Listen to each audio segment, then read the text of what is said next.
ஜாதகத்தில் நிறைய சூட்சுமங்களும் நுணுக்கங்களும் நிறைய இருக்குது. ஒரு ஜாதகத்தை பார்க்கும்போது ராகு திசை நடக்குது, கேது திசை நடக்குது, செவ்வாய் திசை நடக்குது, நாக திசை நடக்குது. ஆகவே செவ்வாய் தோஷம், ராகு கேது தோஷம், நாகதோஷம், பித்ரு தோஷம் அப்படின்னு கடகடன் பலன் சொல்லக்கூடாது. முதல்ல செவ்வாய் தோஷம்னா என்ன, ராகு தோஷம்னா என்ன, இது ரெண்டுத்துக்கும் உள்ள டிஃப்ரெண்ட் நீங்கள் புரிஞ்சுக்கணும். இரண்டுமே நாகங்கள் தான். ஆனால் இதை நாகதோஷம் அப்படிங்கிறோம், இது செவ்வாய் தோஷம் அப்படிங்கிறோம். ஆனால் ரெண்டுத்தையுமே நாகதோஷம்னு சொல்கிறதுனுடைய உண்மையான மதிப்பு என்ன? இது கருநாகம், இது செந்நாகம். இந்த கருநாகத்துக்கும் செந்நாகத்துக்கும் உள்ள டிஃப்ரெண்ட் என்னன்னு நீங்கள் புரிஞ்சுக்கிட்டீங்கன்னா மனிதனுடைய உணர்வுகள், மனிதனுடைய கோபதாபங்கள், மனிதனுடைய செயல்பாடுகள், அவனுடைய மனதில் இருக்கிற விகாரங்கள்லாம் இந்த விகாரமான பாம்பை வச்சு நமக்கு ஒரு ஐடென்டிஃபிகேஷன் கொடுத்தாங்க. ஆனால் அதுவே உண்மை அல்ல, அது உவமையாக கொடுக்கப்பட்டது.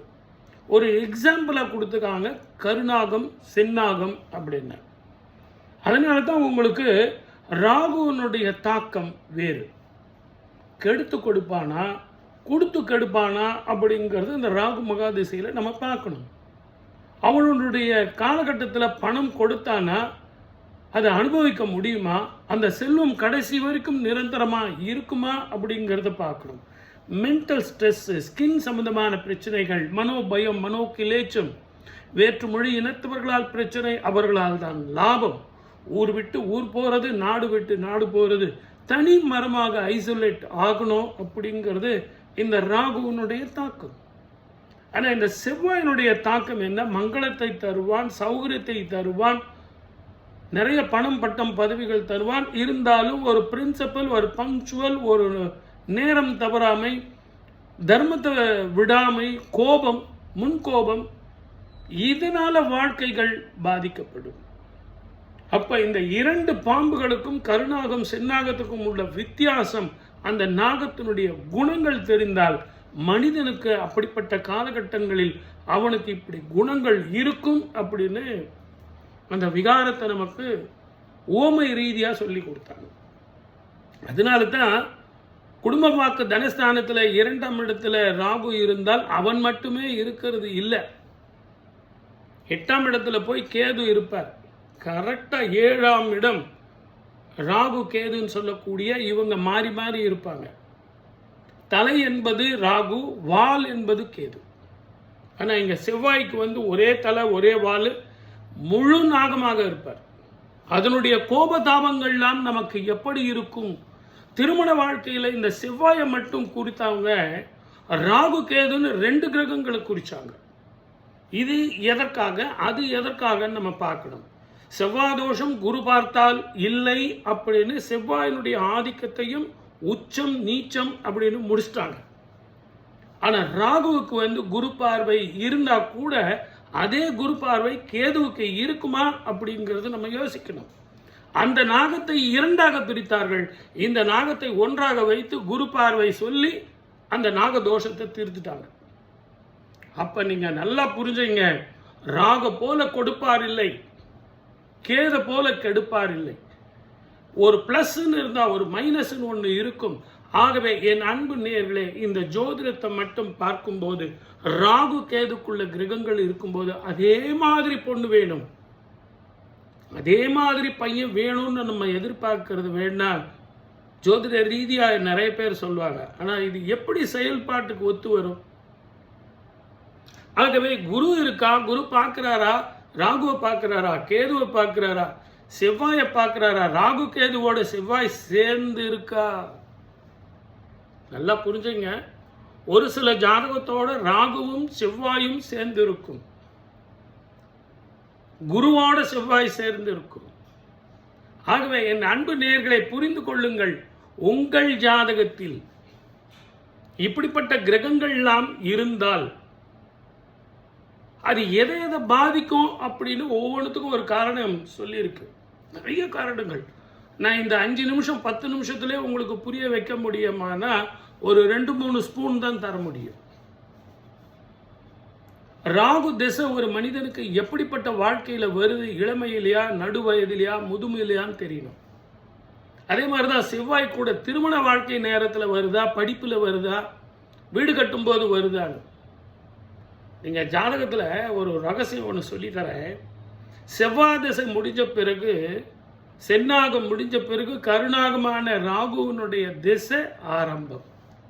ஆனால் ராகு திசை முடிஞ்ச பிறகு இது ஒரு 7 வருஷம், இது ஒரு 18 வருஷம். மனிதன் எப்படிப்பட்ட அனுபவத்தெல்லாம் பெற்றிருப்பான். பணம்னா என்ன, உறவுனா என்ன, நட்புனா என்ன, பாசம்னா என்ன, தண்டனை என்ன, போலீஸ்னா என்ன, சட்டம்னா என்ன, நீதினா என்ன, நியாயம்னா என்ன, தர்மம்னா என்ன, செய்யாத குற்றத்துக்கு தண்டனைகள் என்ன, குழப்பங்கள் என்ன, உறவுகள் என்ன, பணத்தோட அருமை என்ன, பசினா என்ன, தனி மரமாக எப்படி இருக்கிறது, இதை எப்படி சமாளிக்கிறது அப்படிங்கிற ஒரு எல்லா எக்ஸ்பீரியன்ஸையும் எடுத்துக்கிட்டு அவன் வெளியே வந்துடுவான். அதனால தான் ராகு மகாதிசை முடிஞ்ச பிறகு குரு மகாதிசை உங்களுக்கு, அதுவும் 1 வருஷம் 2 வருஷம் இல்லை, 16 வருடங்கள் உங்களுக்கு குரு மகாதிசை. அதே மாதிரி தான் அங்கே நீங்கள் பார்த்தீங்கன்னா இன்னொரு காம்பினேஷன் ஒன்று இருக்குது. அந்த காம்பினேஷனில் கேது 7 வருடம், மொத்தமே 7 வருடம் தான். ராகுவாவது தலை 18 வருடங்கள். ஆனால் வால்னு சொல்லக்கூடிய கேது 7 வருடம். 18 வருடம் தரக்கூடிய அந்த பிரச்சனையை 7 வருஷத்தில் கொடுத்துருவான். கொடுத்து கெடுத்துருவான். இவன் கெடுத்து கொடுத்துருவான். நட்பு, பழக்க வழக்கம், வேற்றுமொழி இனத்தவர்களால் லாபம், அவர்களால் தான் பிரச்சனை, ஊர் விட்டு ஊர் போகிறது, இதெல்லாம் நீங்கள் கொஞ்சம் இப்போ இதெல்லாம் நான் சொல்கிறது பொது பலன்கள். ஆனால் உங்கள் ஜாதகத்தில் எப்படி இருக்குன்னு பார்க்கணும். நான் பொதுவாக ஒவ்வொரு இயல்பு நான் உங்களுக்கு சொல்லிகிட்டு இருக்கேன். அந்த ஜாதகத்தினுடைய இயல்பு சொல்லிகிட்டு இருக்கேன். உங்கள் ஜாதகத்தில் இப்படி இருக்கும்னு நான் சொல்லலை, இந்த ஜாதகத்தினுடைய இயல்பு சொல்கிறேன். அப்போது இந்த கருணாகம் சென்னாகத்தினுடைய பலன்கள் இப்படி இருக்கும்போது நமக்கு புத்தி எப்படி இருக்கும், தூக்கம் இருக்காது, மனோபயம், மனோக்கிளீச்சம். இந்த கேது மகாதிசை 7 வருஷத்தில் படாத பாடுபடுத்தி அதுக்கு பிறகு உங்களுக்கு சுகம் வேணும். 20 வருஷம் சுக்கிர மகாதிசை. அங்கே ராகு மகாதிசை முடிஞ்ச உடனே உங்களுக்கு குரு மகாதிசை, இங்கே கேது மகாதிசை முடிஞ்ச உடனே உங்களுக்கு சுக்கிர மகாதிசை. இந்த சுக்கிர மகாதிசை 20 வருஷம். அங்கே குரு மகாதிசை ராஜகுரு, இங்கே சுக்கிரன் அசுரகுரு, அவருடைய மகாதிசை 20 வருடம். இந்த 7 வருஷத்துக்கு உண்டான மருந்து போடுறது 20 வருஷம், 18 வருஷத்துக்கு உண்டான மருந்து போடுறது 16 வருஷம்.